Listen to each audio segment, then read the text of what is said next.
자, 이 요한복음 1장 1절의 말씀에 보면 오늘 제목이 제가 사역의 시작이다라고 그랬어요.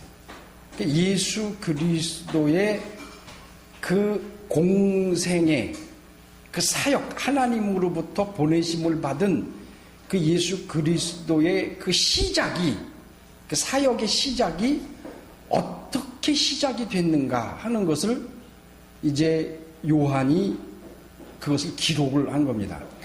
공간 복음은 마태, 마가, 누가 복음은 예수 그리스도가 하나님의 아들이신 그가 이 세상에 오셔서 우리와 함께 평등하게 사람의 모습으로 와서 평등한 관계로 이 세상에서 하나님의 뜻을 이루시는 인자시다라고 하는 것을 설명했고, 그런데 이 요한복음은 특이해요.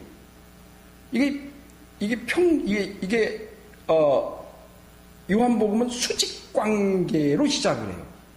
수직관계로 시작했다는 얘기는 하나님과 아들 예수 그리스도의 관계가 사실은 동등하신데, 그것을 예수 그리스도가 빌립보서에서 말씀하신 것처럼 겸손하이 당신 자신을 낮추신 것에부터 시작을 수직관계예요. 그래서 유난히 예수 그리스도가 하나님을 칭할 때 아버지란 칭을 유난히 많이 합니다. 14장, 15장, 16장, 17장은 거의 다 절반이 다 하나님 그리고 아버지란 말을 꼭 씁니다. 그래서 당신 자신을 아들 그리고 하나님, 성부 하나님을 아버지, 이게 수직관계로 놓습니다. 그런데 이 요한복음의 시작부터가 이제 하나님과 아들 예수 그리스도의 관계에 대해서 설명하고 있는 게 이 요한복음 1장 1절부터 5절 말씀까지입니다. 이 안에 사실은 삼위일체, 하나님은 삼위가 한 분이시다라는 것이 이 안에 들어가 있습니다. 그래서 오늘 그 얘기를 잠깐 서로 나누려고 합니다. 1장 1절에 보면 태초에라고 말하는 이 헬라어로 아르케라는 얘기입니다. 아르케. 그리고 우리가 잘 아시다시피 이 태초에는 또 한 군데가 나오죠. 창세기 1장 1절에. 창세기 1장 1절에 태초에, 이것도 아르케입니다. 근데 이 창세기에 나오는 아르케라는 말은 시간적이고 물리적인 태초입니다. 그러니까 이 세상의 모든 만물이 시작한 때를 태초라고 하는 것이고, 그리고 요한복음 1장 1절에는 이 말씀은 아르케라고 하는 태초로 말을 썼기는 했지만 그 태초 이전입니다. 그래서 태초에, 그래서 말씀이 계시니라 그랬어요. 그러니까 말씀을 이어서 주어가 뭐냐면은 태초가 아닙니다. 말씀이 주어입니다. 목적어다 이 말이에요. 이 문장에서, 한 문장에서는. 그래서 태초에 우리가 생각하고 있는 그 물리적인 이 창조물이 창조하기 할 때에 그때에 그 이전에 이미 말씀이라고 하는 것이 있었다라는 얘기예요. 그러니까 이 요한복음의 1장 1절에는 물리적인 이러한 시간적인 그런 태초 이전에 어떠한 신적인 존재, 창조를 한 만물을 만드신 그 창조한 그 신적인 존재가 있었다. 이것을 얘기하는 겁니다. 그게 무엇이냐? 말씀이다라는 얘기입니다. 그게 말씀이 계셨다 그랬잖아요. 그러니까 태초 이전에 그 태초 만물을 창조한 그 어떤 신적 존재가 있는데, 그 신적 존재가 뭐냐면 요한은 말씀이다라는 말씀. 이게 말씀은 사실 성경에 여러 가지로 나와요. 대충 보면 한 5가지 정도로 나와요. 그래서 구약에는 디바르 또는 mem나 이렇게 12가지의 형태로 나오는데, 이것을 다 설명을 하면 복잡을 해요. 그러니까 간단하게 제가 설명을 하면 다바르라고 하는 구약 성경에 나오는 말씀이에요. 이게 무슨 뜻이냐면 구약 성경 다바르를 찾지 말고 다바르라는 말이 없어요. 다 말씀으로 나와요. 근데 그걸 해석을 다바르라는 말이 나오는 단어가 나오는데 그걸 우리나라 이 성경 해석하는 사람이 그걸 다 말씀으로 해석을 했다라는 말이에요. 그러니까 이 다바르라는 히브리어는 우리나라로 직역을 하면 말씀인데 이 어느 때에 나오냐면 하나님이 곧 창조이시고 구원의 역사를 이루실 때에, 그러니까 이 다바르라는 말은 이스라엘을 구원하실 때의 말씀, 또 창조하실 때에 사용했던 그 단어가 바로 이 다바르라는 말입니다. 이렇게만 요 정도만 아시고, 그 다음에 맵나라는 말이 있습니다. 이 맵나라고 하는 것은 신의 행위를 얘기해요. 행위. 그러니까 신이 이 세상에 창조하실 때 태양이 있으라, 빛이 있으라 하셨어요. 그럼 빛이 있으라 할 때 뭘로 해요? 말로 하잖아요. 말로. 그러니까 빛이 있으라, 이게 뭐예요? 말이잖아요. 그러니까 내가 지금 여기서 얘기하고 있잖아요. 이 얘기하는 건 어디 속에 있던 거예요? 내 속에 있던 거예요. 우리 속에 있던 것을 바깥으로 표출해낼 때 뭘로 표출해내느냐 이 말이에요. 말이에요. 이 맵나라는 말이 이 말. 그러니까 우리가 하는 지금 이 말을 말하는 게 아니라 창조주이신 그 하나님이 창조하실 때에 또 하나님의 역사를 이루실 때에 하셨던 말, 그 말이에요. 그걸 신약에서는 뭐라 그러냐면 로고스라고 해요. 다시요. 어렵죠. 어려워요. 그러니까 이것은 이 맵나라고 하는 것은 직역을 하면 그냥 로고스인데 구약에서는 어떨 때 쓰였냐면 신의 행위, 또 창조의 행위, 신이 역사하시는 그 행위. 근데 그 행위가 뭘로 나타나냐면 하나님은 말로 하세요. 말씀으로 하신다 이 말이에요. 그럴 때 이 하나님 입에서 나오는 그 말을 바로 맵나라고 하고 신약에서는 로고스라고 해요. 그래서 이 신약과 구약 중간사라고 해서 중간사, 암흑시대라고 그러죠. 하나님의 그 계시가 없었던 시대라고 해서 중간사라고 그래요. 이 중간 시대에 그 당시에 이 플라톤이나 스콜라나 이런 철학이 굉장히 많이 발달된 시기예요. 그리고 헬라 문화가 아주 번성했던, 그리스 문화가 아주 번성했던 시기가 바로 이 중간사예요. 이 중간사에 이 로고스, 곧 맵나, 하나님의 행위, 신의 행위를 나타날 때 썼던 이 말을 로고스라고 했는데 그 당시 사람들은 그 철학적인 사상을 가지고 이 로고스라는 것을 아주 잘 이해하고 있었어요. 그래서 하나님의 말씀이라고 하는 것이 그 신이 행위를 나타날 때, 그 하나님의 역사를 나타날 때에 사용했던 그 말이 바로 이 로고스구나 하고 잘 이해를 했어요. 이게 틀린 말 아니에요. 맞는 말씀이세요. 근데 이들이 한 가지 곁가지로 나간 게 하나 있어요. 뭐냐면 하나님이 하신 그 말씀, 이 로고스를 지식적으로 알아야 된다. 그러니까 배워야 한다. 이 소리예요. 배워야 한다. 배워서 지식으로 알고 있어야 된다라는 거예요. 그것을 토대로 해서 만들어진 것이 영지주의자입니다. 그러니까 영지주의자들은 하나님의 말씀을 잘 알고 그걸 지식적으로 잘 받아들이면 구원받는다는 거예요. 근데 아니에요. 이 로고스는 믿음이에요.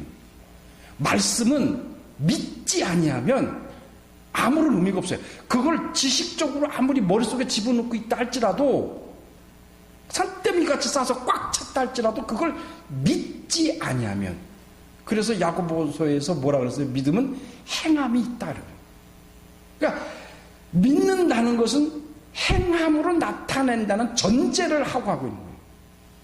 전제야. 그거 내포되어 있어요. 그러니까 믿음이 있다라고 해서 행하지 않으면 그 믿음은 죽은 믿음이라고 했거든요. 그것은 행함을 나타내려고, 행함이 없는 믿음은 죽은 믿음이라고 해서 행함을 하라, 행함을 나타내려고 하는 말이 아닙니다.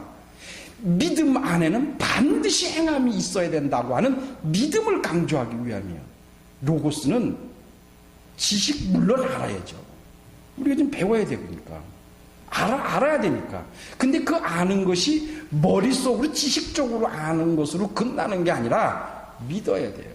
행함으로 나타내고 우리의 삶을 속에서 그것이 우리 행위로 삶 속에서 나타나고 녹아나야 돼요. 그게 믿음이거든요. 근데 이 영지주의 사람들은 이 맵나라고 하는 로고스를 단지 지식적으로만 알았다. 그것을 토대로 해서 만들어낸 게 영지주의자고, 그 영지주의자들이 1세기 때 신앙생활하던 우리 기독교인들을 굉장히 많이 현혹을 시켰어요. 그래서 심지어는 성경 공부를 하자고, 이 공부, 서기관들이나 이 사람들에게, 영지주의자들에게 배우지 않냐면 구원을 못 받는다. 이렇게 얘기할 정도로 아주 기독교인들을 힘들게 한 사람들인데, 이 맵나라고 하는 것은 이 중간 시대에 아주 번창했던, 또 그 당시에 모든 사람들이 잘 하나님의 말씀을 알고 있었는데, 이제 거기에서 꼭 곁가지가 나와, 꼭 이단이 나와요. 그래서 지식적으로 아는 것으로 구원받으려고 하는 영지주의가 나오게 됐다. 그리고 신약에 넘어오면 우리가 다 아는 것처럼 레마라는 게 있어요. 이 레마라고 하는 것은 신약성에 90회 이상이 나와. 참 많이 나와요.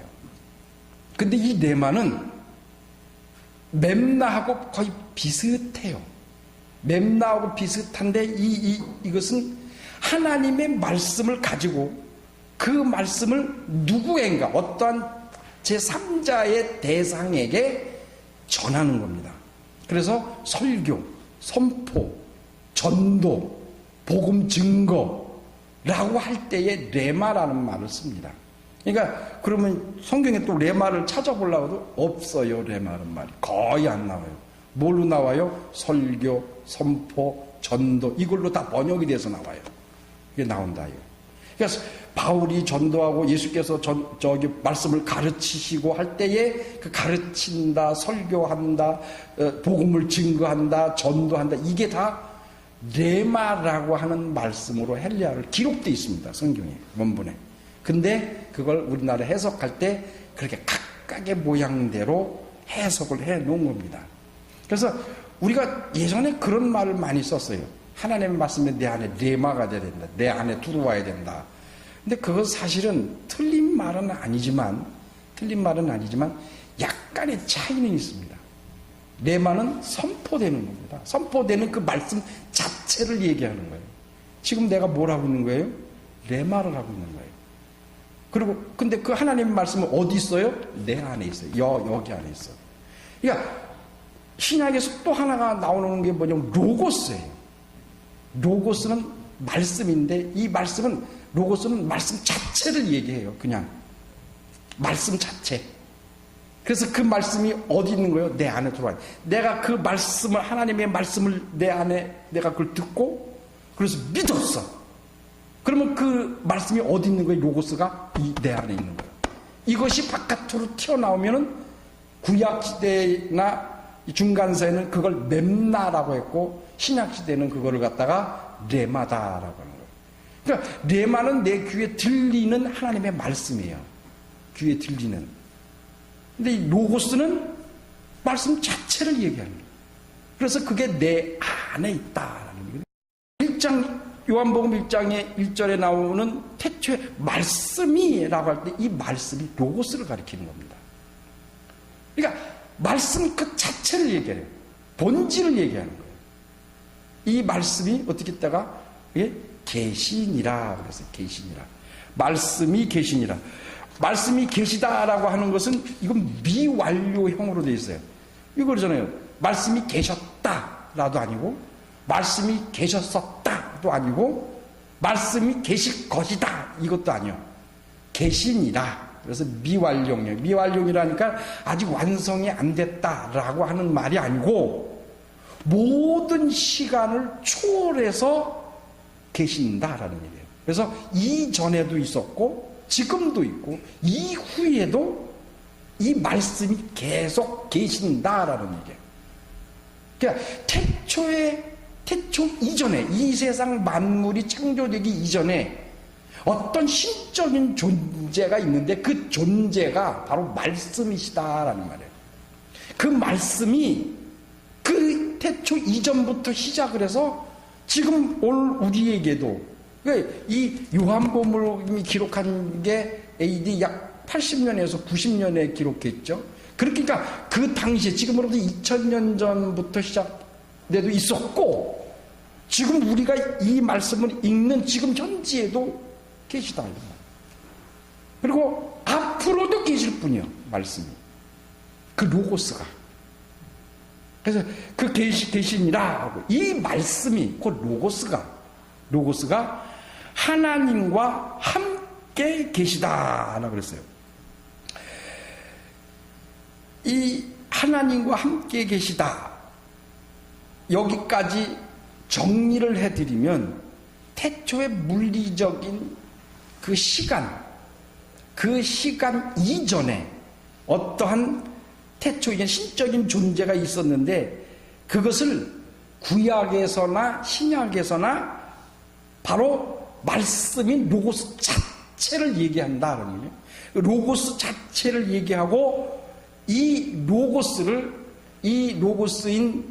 신약에서 얘기하고 있는 이 로고스를 구약에서 얘기하고 있는 mem나 또는 로고스를 합쳐놓은 거예요. 이게 무슨 얘기냐면 태초에 말씀이 할 때 이 말씀은 요한이 이 로고스라고 하는 이 단어를 사용한 이유는 구약에서 천지 창조하신 그 말씀과 또 mem나 하나님 입에서 나오시는 신적인 행위를 하는 그 로고스 mem나를 합쳐서 하나로 만들어 놓은 게 이 로고스라는 말씀이라는 얘기입니다. 이 하나님이시다라고 하는 것은 여긴 관사가 붙었어요. 관사가 있어요. 그래서 어느 하나님이라는 것을 지칭을 해요. 그래서 말씀이 따로 있고 하나님이 따로 있어. 예? 근데 이 하나님 앞에 관사가 붙었어요. 그래서 관사가 붙어서 뭐 그러면 직역을 해요. 어떤 하나님이다. 그래. 여러분들 생각하기에 이 하나님이 어떤 하나님일 것 같아요? 성부 하나님. 여러분들이 우리가 지금 다 알고 있는 거를 내가 지금 어렵게 얘기하는 거예요. 성부 하나님과 그 말씀이 로고스가 함께 계셨다라고 하는 거예요. 함께 계셨다. 이 함께라는 말이 있는데 이 함께라는 이 헬라어가 프로스라는 말을 썼어요. 이건 전치사입니다. 전치사예요. 그 위치를 딱 찍어줘. 전치사예요. 누구와 함께 했다 이 말이에요. 누가 하나님과 함께 했는데 어떻게 함께 있느냐. 그 적극적인 전치사래요. 이 프로스가. 그 적극적인 전치사로서 하나님과 함께 있는데 그 형태가 어떠한 형태를 띠고 있느냐 이거예요. 어떠한 형태를 띠고 있을 것 같아요. 함께 있다는 얘기라. 둘이 나란히 보고 있다는 얘기예요. 하나가 됐다는 얘기예요. 나란히 섰다는 얘기예요. 그런데 이 헬라어 프로스라는 얘기는 향하여라는 얘기입니다. 그 형태가. 지금 말씀과 성부 하나님이 함께 있어. 이걸 지금 우리가 아는 거로 다 풀어서 얘기해버리면 예수 그리스도와 성부 하나님이 함께 있다 이 말이에요. 근데 우리 함께 있다는 것이 막연히 그냥 아버지와 나는 하나다 라고 하니까 이게 이쪽 물방울하고 이쪽 물방울로 탁 치면 하나가 톡 되듯이 그런 의미로 생각하고 있다는 얘기예요. 아니에요. 위격이 달라요. 위치가 달라. 분명히 위치가 있어요. 아들 곧 말씀의 위치가 있고 성부 아버지의 위치가 있어요. 단 그 두 분이 한 위격은 다른 한 하나님이시지만 분명히 여기서는 위치가 달라요. 위치가 형태가 어떤 형태냐 이런. 예, 하나라는 얘기가 그러니까 여기서 프로스라고 하는 전치사를 써서 향하여 있다 이 말. 이 말은 말씀이 예수 그리스도가 그가 하나님을 향하여 성부 하나님을 향하여 있다 이 소리예요. 향하여. 내가 지금 여러분하고 설교를 하는데 여러분을 향하여 있잖아요. 여러분 나를 향하여 있고. 근데 내가 이렇게 뒤돌아서서 설교를 한다고 생각해 보세요. 뒤돌아서 설교한다고 생각해 보세요. 얼마나 웃겨요. 그게 얼마나 여러분들이 저기 목사가 왜 저목년이냐고 나를 여러분 다 무시하는 거죠. 예? 그리고 둘이 대화를 나눠. 그러면 얼굴을 쳐다보고 얘기를 하는 거예요. 얼굴을 보고 눈을 보고 얘기하죠. 근데 이 사람은 날 보고 나는 딴 데 쳐다보고 여기. 그 예의가 아니에요. 기분 나쁘죠. 그러니까 근데 그런 것처럼 지금 아들 예수 그리스도 말씀이 성부 하나님을 향하여 있다 이 말이에요. 향하여. 이 향하여 있다라고 하는 것은 하나님의 그 성부 하나님의 뜻과 그의 의와 그의 계획과 그의 역사 이 모든 것들을 말씀이신 예수 그리스도가 진행하고 있다 이 소리예요. 그러니까 이것은 빌립보서 2장 얘기하는 것을 빗대서 보면 순종하고 있다 이 소리예요. 순종하고 있다. 그러니까 우리가 잘 아시다시피 아들이 아버지를 향하여 있다 이 소리예요. 쳐다보고 마주보고 쳐다보고 있고 아버지는 그 아들을 향하여 쳐다보고 있다. 근데 이 의미는 여기 요한복음 1장의 이 의미는 요한은 왜 이렇게 썼느냐면 아들 예수 그리스도가 아버지의 뜻을 이루기 위하여 지금 이 세상에 인간의 모습, 육체를 입고 이 세상에 오신다 이 소리예요. 그것은 아버지의 그 계획, 뜻, 의, 그 모든 것을 완벽하게 이루시기 위하여 순종으로 오고 계시다 이 소리예요. 여러분, 그래서 우리의 신앙과 우리 삶이 우리도 예수 그리스도를 향하여 있는.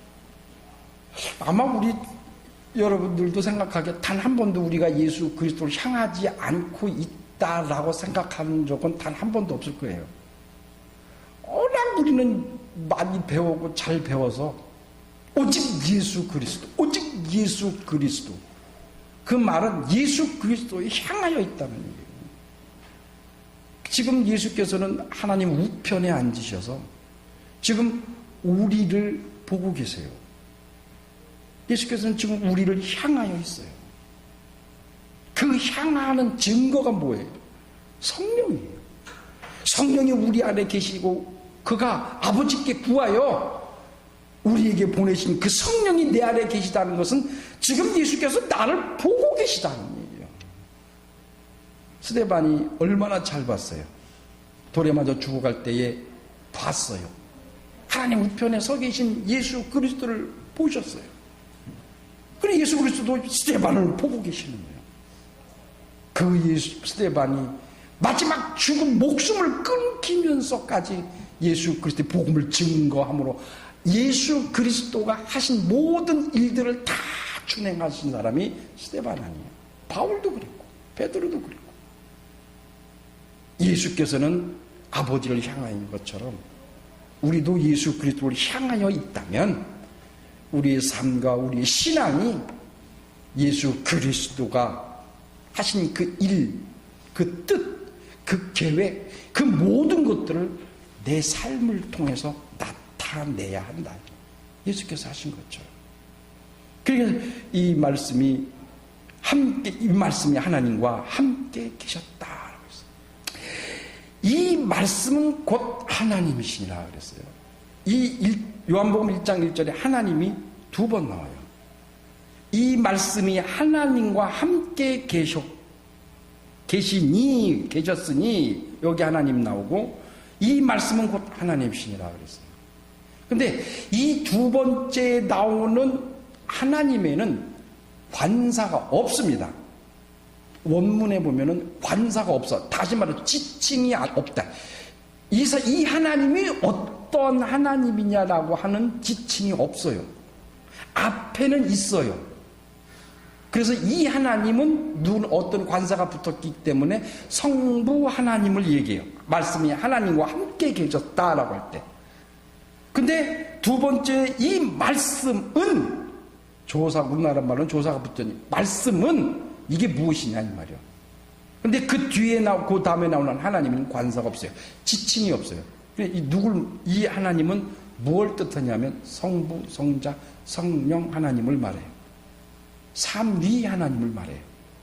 자, 다시 한번 잘 보세요. 그 생각을 가지고. 태초에 말씀이 계시니라. 이 말씀이 하나님과 함께 계셨어요.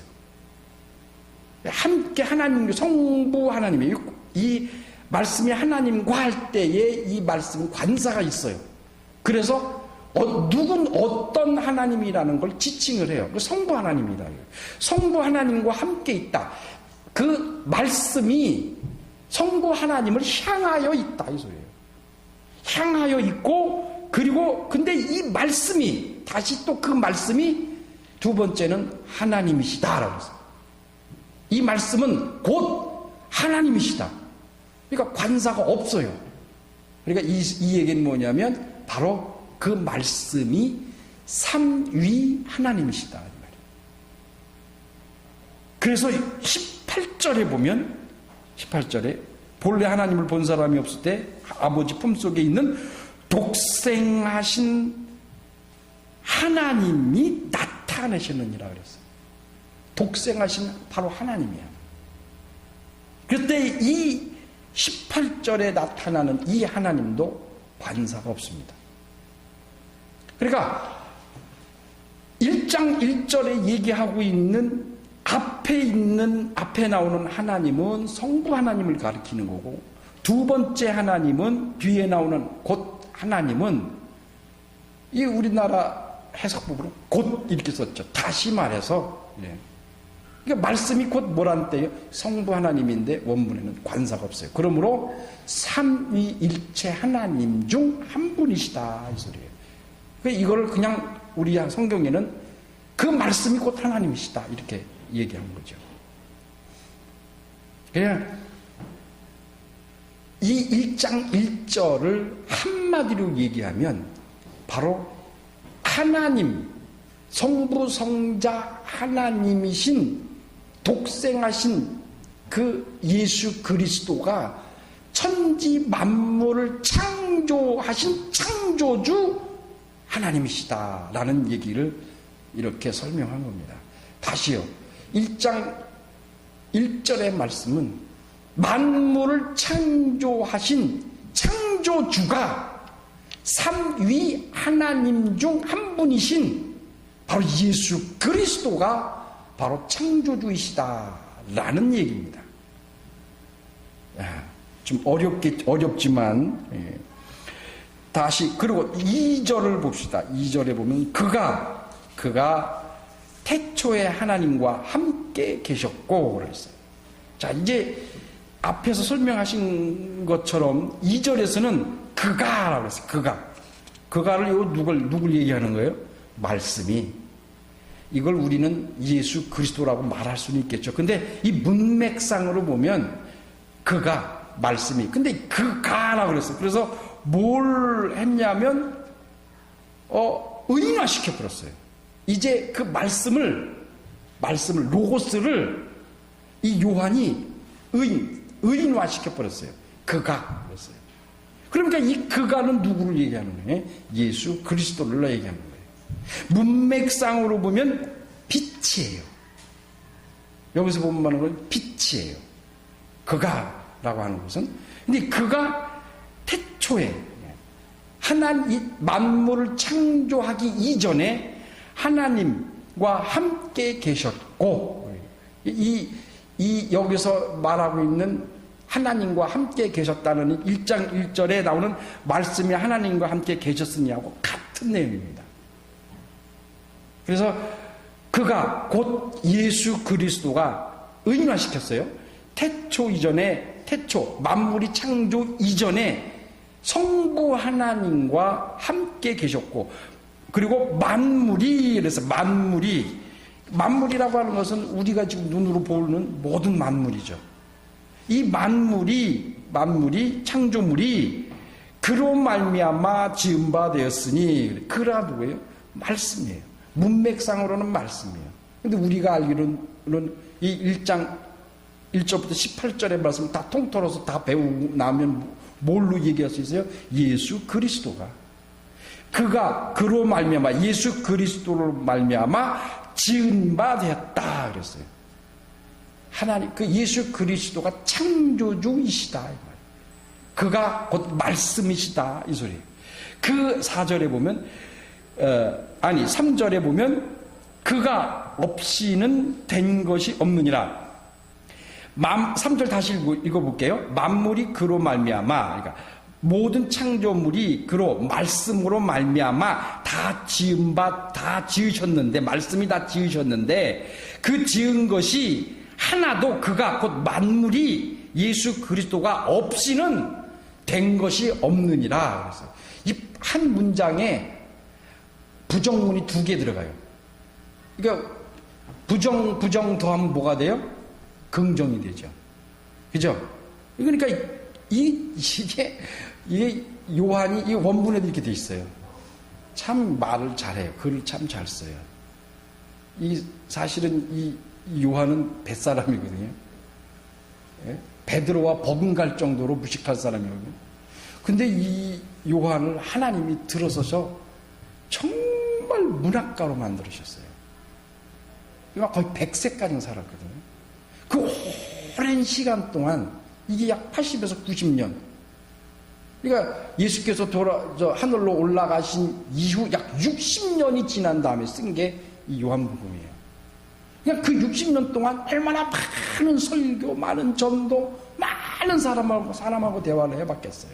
기도를 또 얼마나 많이 했겠어요. 그리고 쓴 거예요. 그러니까 이렇게 멋있는 문장이 나와요. 3절이 지은 것이 하나도 그가 없이는 된 것이 없다, 이 말이에요. 모든 것이 바로 그가 말씀으로 지으셨다. 말씀으로 지으셨다. 그리고 이제 4절에 보면 그 안에 생명이 있었으니 이 생명은 사람들의 빛이다. 그 안에, 말씀 안에, 예수 그리스도 안에 생명이 있었다. 그러니까 그 생명이 누구의 생명이요? 우리의 생명이에요. 그 생명을 뭘로 표현했냐면 요한은 빛으로 표현했어요. 이 빛이라고 하는 것은 어둠을 물리칠 수 있는 유일한 방법이에요. 빛이 있었다는 거예요. 그러니까 이 세상이 어두워졌다라고 요한은 판단한 거예요. 왜 요한이 어두워졌다라고 판단했어요? 아담의 죄 때문에. 아담의 죄로 인해서 이 세상이 어둠으로 가득 찼다. 그래서 이제 이 어두운 세상을 다 없애고 다 마감하고, 그래서 마태복음에 보면 예수님의 그 족보가 요셉으로 끝났어요. 요셉으로 끝나서 그 이후에, 요셉 이후에 어떠한 다윗의 자손, 아담의 후손이 이어졌다는 역사가 끊겨버렸어요. 그건 무엇을 뜻하냐면 그것으로 아담의 족보는 끝났다, 이 소리예요. 그리고 요한은 그걸 어떻게 설명했냐면 이 세상의 어둠이 가득 찬 그 어둠, 죄로 인해서 가득 찬 어둠을 이제 끝을 내신다, 이 소리예요. 그래서 그 어둠을 이길 수 있는 딱 한 가지 방법, 빛이다, 이 말이에요. 그래서 그 말씀이 이 세상에 하나님의 생명을 다시 주시기 위하여, 아담에게 주었던 그 생명이 죄로 인해서 어두워진 깜깜해지고 어두워진 그 생명, 죽은 생명을 이젠 끝을 내시고 새로운 재창조, 새로운 새 생명을 주시기 위하여 그가 말씀으로 계셨던 그가 이 세상에 오셔서 그의 생명, 예수 그리스도 안에 있는 그 생명을 우리에게 주셨다 이 소리예요. 그 생명을 주시기 위해 십자가에서 죽으시기 위하여 오신 분이신데 그걸 요한이 뭐라고 빛을 했냐면 빛으로 표현을 했어요. 어둠을 이길 수 있는 것은 빛이니까. 그래서 우리 안에 예수 그리스도 십자가에 죽으시고 부활하심으로 우리 안에 그 예수 그리스도의 생명이 우리 안에 있는 거예요. 그래서 거듭나는 겁니다. 여러분, 거듭난다라는 말은 예수 그리스도가 내 안에 비치면 그게 거듭나는 거예요. 지금 이 말씀이 예수께서 이 세상의 어둠으로 죄로 꽉 찬 이것을 끝을 내시고 그리고 재창조, 거듭나게 하시기 위하여 오셨다 이 소리예요. 그 예수 그리스도를 믿는다라고 하는 것은 이전에 가지고 있던 죄를 다 도말하고 다 없애고 어둠 가운데 있던 것은 다 없애고 새로 태어난다 이거예요. 그래서 침례가 예수와 함께 죽었고 예수와 함께 다시 살아나는 거, 물 밖으로 나오는 것은 죽음을 깨치고 다시 살아난다는 의미예요. 거듭난다는 의미예요. 그걸 뭐라고 그래서 예수께서는 성령으로 거듭난다라는 거예요. 예수 그리스도를 믿는 것은 우리가 듣죠. 듣고 그것을 마음으로 믿고 시인해요. 하는 순간에 성령이 임하세요. 그래서 그를 주라. 주님을 예수 그리스도를 뭐라고요? 주라. 그래서 성령으로 하지 아니하고는 예수 그리스도를 주라 할 수 없다라고 했어요. 내 마음에 정말 예수 그리스도가 나의 주인이십니다 하는 사람은 성령이 임한 사람이고 그는 거듭난 사람이에요. 지금 요한은 어둠으로 가득 차고 죄로 가득 찬 이 세상을 끝을 내시고 예수 그리스도 그 말씀 안에 있는 그 빛을 우리에게 주셔서 그 어둠을 다 몰아내시고 새 생명을 주시기 위하여 우리에게 오신 거예요. 예수께서 죽으시고 부활하시고 우리에게 주신 생명은요, 아담이 가지고 있던 생명 아닙니다. 말씀 안에 있던 바로 그 예수 그리스도 안에 있는 그 생명을 우리에게 주신 거예요. 빛이 비춰진 것이다 이 말이야. 그것을 예수께서 성령으로 거듭나야 된다라고 표현하신 겁니다. 사랑하는 성도 여러분, 우리 안에는 어둠으로 가득 차 있던 그 과거의 모든 습관을 이제는 버리고 우리 안에 그 말씀의 새 생명, 그 빛이 얼마나 밝으면 태양빛도 점 까맣게 된다. 빛을 잃어버려요. 그 빛이 얼마나 밝으면. 근데 사람들이 뭐라 그랬어요? 빛이 어둠이 비추되 어둠이 깨닫지 못하더라 그랬어요. 그 깨닫지 못하더라 할 때 이라고 써 있어요? 안 써 있어요? 세번역 성경 보세요. 세번역 성경. 요한복음 1장 1절 펴보세요.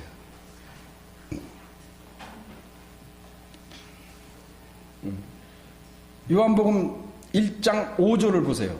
거기 뭐라고 돼 있어요? 5절 읽어보세요. 시작. 그 빛이 어둠 속에서 비치니 어둠이 그 빛을 이기지 예. 그리고 우리 한글 번역 성경에 보면 이자로 써 있죠? 예. 이자로, 거기 디귿으로 써 있어요? 이자로, 뭐 보세요. 밑에 관주를 보세요. 뭐라고 돼 있어요? 예. 그렇지요. 새 번역 성경은 그렇게 돼 있고, 한글 번역 성경은 이자로 써 있죠. 그 이자 밑에 보세요. 뭐라고 돼 있나? 예, 이기지 못하더라. 근데 이 이기지 못하더라가 맞아요. 깨닫지 못하는 것은 알지 못했다는 얘기죠. 근데 이 이기지 못한다는 말은 빛이 왔었는데 어둠이 그 빛을 상대해서 이기지 못했다 이 말이에요. 그게 맞죠. 이기지 못한다는 게. 우리가 깜깜한데 햇빛을 전등을 탁 켜보세요. 어둠이 싸움박질해요. 여러분, 이기지 못했다는 얘기는 싸워서 패했다는 얘기가 아니에요. 이거는 빛이 비치면은 어둠은 자연스럽게 물러난다는 거예요. 이게 싸우고 마고 할 게 없어. 그러니까 예수 그리스도라고 하는 그 빛이, 그 안에 있는 생명의 빛이 우리에게는 영생명이요. 그 빛이 이 세상에 비쳤어. 그랬더니 이 세상의 그 빛, 어둠이 싹, 죄가 다 물러나는 겁니다. 싹 물러났다 이 말이에요. 그래서 밝은 주님의 빛이 온 세상에 비쳤다 이 소리예요. 이 사건이 십자가의 사건입니다. 십자가에서 죽으시고 부활하는 순간에 이 세상의 마귀의 권세는 다 깨트려 버리는 거예요. 어둠은 다 물러가는 거예요. 그 빛이 지금 우리 안에 있다 이 소리예요. 사랑하는 성도 여러분, 그 말씀이 하나님 태초 이전에 하나님과 함께 계셨던 그 말씀, 그 하나님이 지금 우리 가운데 오셔서 빛으로 그 하나님의 생명을 우리에게 비춰주시는 거고, 여러분과 내 속에 있는 이 빛은 바로 예수 그리스도의 빛, 곧 하나님의 빛, 생명의 빛입니다. 아담의 빛은 이미, 아담의 그 죄, 그 어두움은 다 예수께서 십자가의 죽으심으로 다 물러가 버렸어요. 우리 안에 있는 새빛으로 온 일주일도 그 새빛으로 사는 여러분 되시기를 예수 이름으로 축원합니다.